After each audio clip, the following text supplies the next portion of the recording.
भाई लोग ये देख रहे हो फ्लाइट मस्त उड़ रही है। उसमें जो इसके 7 सेप्ट का विंग है ना, 7 सेप्ट का विंग बहुत मेहनत से बनाया है, बहुत भारी पड़ा। लेकिन अब इसको याद रखो, ये अपने को बहुत काम आएगा टेलेस का ओसिफिकेशन सेंटर को समझने के लिए और दूर तक याद रखने के लिए।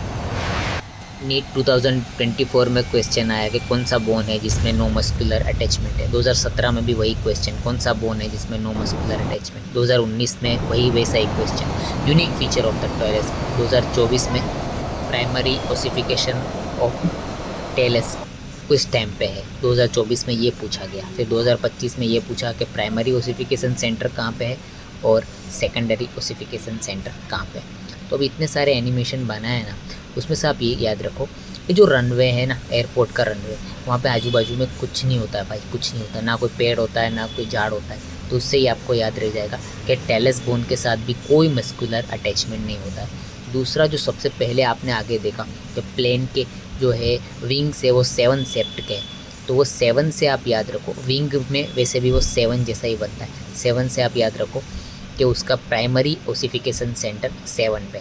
फिर आप देख रहे हो कब ये प्लेन उड़ रहा है और वो एक इन्फिनिटी उसको सामने दिख रहा है और उसके ऊपर पेड़ है। तो जो इन्फिनिटी है ना, वो इस तरह से रहता है कि उसको आप देखोगे ना तो वो 8 नज़र आएगा और उसके पीछे एक ट्री है, पेड़ है, तो ट्री से आप याद रखो 3।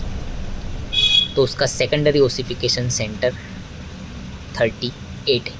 तो वापस बताता हूँ, तीन ही क्वेश्चन आ रहे हैं 2014 से लेके 2025 तक। उसमें आपको उसका एयरपोर्ट रनवे याद रखना है, उसमें कोई मस्कुलर अटैचमेंट नहीं है। दूसरा उसका प्राइमरी ओसिफिकेशन सेंटर वो उसके विंग से याद हो जाएगा, जैसे 7th उसका प्राइमरी ओसिफिकेशन सेंटर।